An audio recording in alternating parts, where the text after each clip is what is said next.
surprised that you guys actually came out today. I expect to come in this room and have like 2 people in here. I guess it's Edmonton, you guys are used to it. I moved from London 2 years ago, so I'm still getting used to snowstorms. But welcome, and I'm glad that you're here with me. My name is Stella. I'm a computer scientist. Among other things, I do research in design and social media and other stuff. But anyway, so I want this to be very interactive, and so feel free to jump in for comments and questions and stuff. And sorry, I like to walk around and talk, so Jerry, excuse me for moving the camera all over the place. That's fine. And I deliberately decided not to use any technology today because, well, for one thing, I managed to hurt myself yesterday, and it's just too complicated carrying a computer and operating it. And the other thing is, I recently discovered a joy of not using PowerPoint. And I realized that actually I'm a much better presenter with that one. Like, I don't have to worry about looking back and making eye contact and walking around and all that stuff. So you know, oh, hi, Karen. Everybody's my friend Karen. So my topic today, thing that I wanted to share with you today, it's on emotional design. My research is, I know I'd say my PhD research is actually not really, it's only an aspect of it, but I find it an interesting topic, and I find it relevant to share with other people. It doesn't matter if you're doing research, if you're selling a product, or if you're providing a service, or selling yourself, you know, going for job interviews. I think, you know, it's all relevant. So what emotional design is? Have you heard of Donald Norman? Anybody? Oh, excellent. 2. Wow, normally none.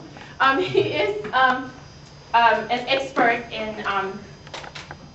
in research and consulting for using user experience on interactive products, like using websites or games or anything that has to do with providing a user experience.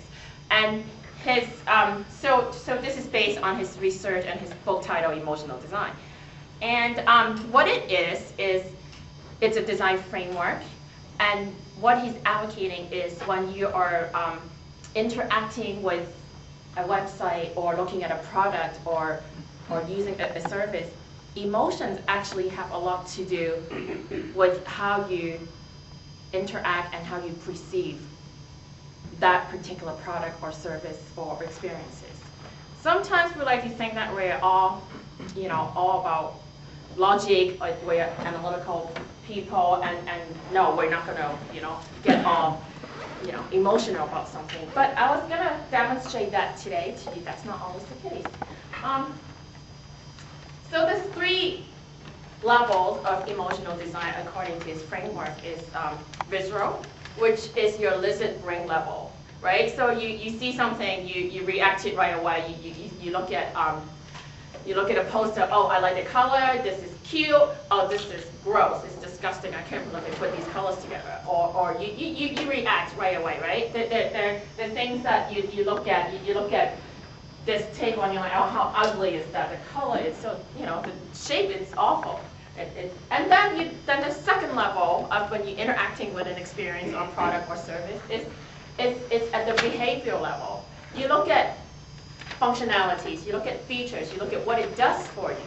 So you look at a table, you're like, okay, this is actually, okay, it's ugly, but it's stable, it's sturdy, you know, it holds a laptop, and it holds things, and it serves a purpose.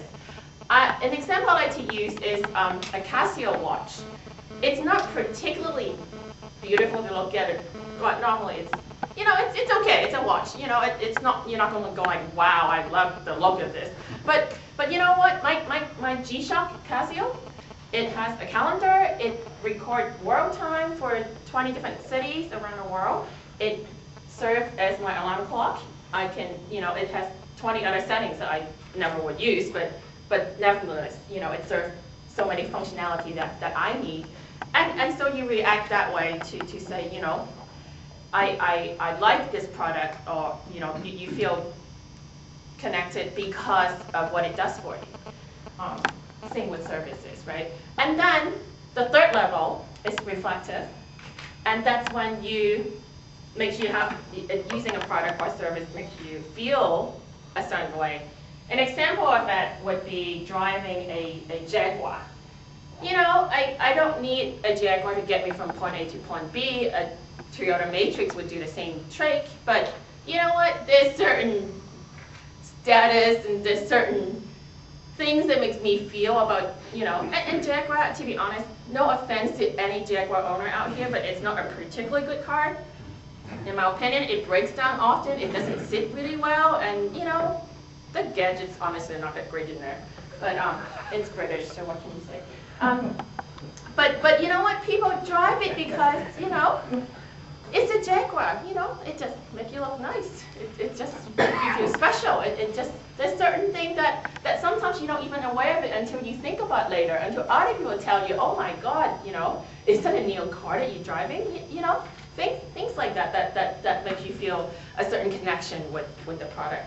So, if you're not convinced, as people that know my talk knows, I always have candies. So this is what I'm going to do to illustrate my point here. And you get to eat them. So what do you think? Visceral. Yeah, because, oh my God, it's so cute. Look at the colors. Doesn't it make you feel warm and fuzzy? And it actually says French kiss, bubble gum. Would you like some? Would you pass it around, please, for me? And so you can experience this, you know, just think about, eat it, please, open it, and I don't want it. I mean, yes, you do. Yes, you do. I don't want to eat. Okay, I'll eat one. Get full I of just don't want to eat the whole bottle of it. It might affect my ability to talk later. So, yeah, there you go. You might want to wait 5 minutes until I make sure I don't die from it. So it's all sugary, but it makes you kind of warm and fuzzy knowing you're eating some French kisses. So the second thing, at the behavioral level, I get breath mint. Okay? It's not cute. You don't feel like, oh, I really want to eat it. You know, you look at it and you're like, you know, it looks even like it even had like a first aid kit symbol. I mean, how utilitarian does that look? But you know what? If you need a breath mint, do you care? I mean, do you even care if it tastes good? You just want it because it serves a purpose, it serves a function, right? So when you think about designing a product, presenting yourself, you know, if you're aiming for that level, this is all it takes. It's you know, it serves a purpose, it meets a need. There's a functionality that goes behind it. So I'm gonna, not that I'm saying you have bad breath, but it's gonna start with you. And eat it.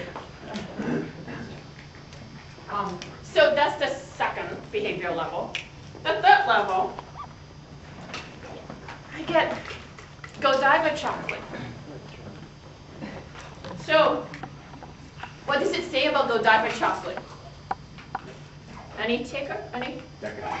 Decadent? Okay. Any other adjectives? Rich. Rich.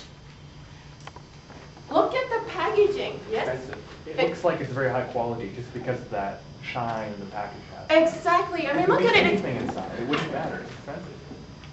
Thank you. And also the name. What is it? Godiva's really nice. I mean, come on, what do you picture when you think Godiva? Well, you know what? A lot of these products, like when it's aiming at that level, I tend to say you can't even pronounce the name because it's so pretentious and it's so long with accents and all. But yeah, look at the design. I mean, it's gold, it's shiny. I mean, it just, who cares if it, you know, I don't even know if it's you know, it's a good chocolate, it's Belgium, obviously, but you know what? Did you buy it because it's good chocolate? Or because you buy it for somebody because they would think you have good taste, it's expensive, it looks decadent, and you know? It's interesting you mention that it's from Belgium, as if that's an important quality. Well, the country does have, I was in Belgium a couple of years ago and it struck me how important chocolate it is to the country. You know, here or when I lived in England, like when you hit 5 o'clock, people either go to Tim Hortons here to get coffee, or in England, hit the pubs, right? In Belgium, they go to the chocolate shops. There is a long queue in chocolate shops, every corner. And so it just sort of say, well, you know, they're serious about this thing. But yeah, you're right. I mean, there's even connotation about country and products, right, or services. So so it matters how you project images of products and services, and you have to be. My point is, you have to know which level are you targeting to people, and a good product. It doesn't target to one level, hopefully, right? I mean, you don't want something that's just cute and nice, but you can't use it at all. And you don't want something that's so functional and clinical that just, you know, that there's no joy of using it either. So I would be biased and start disinfect because, sorry, I didn't know how many of you are going to be here. I should have brought more chocolate. Apologies to people that have to eat the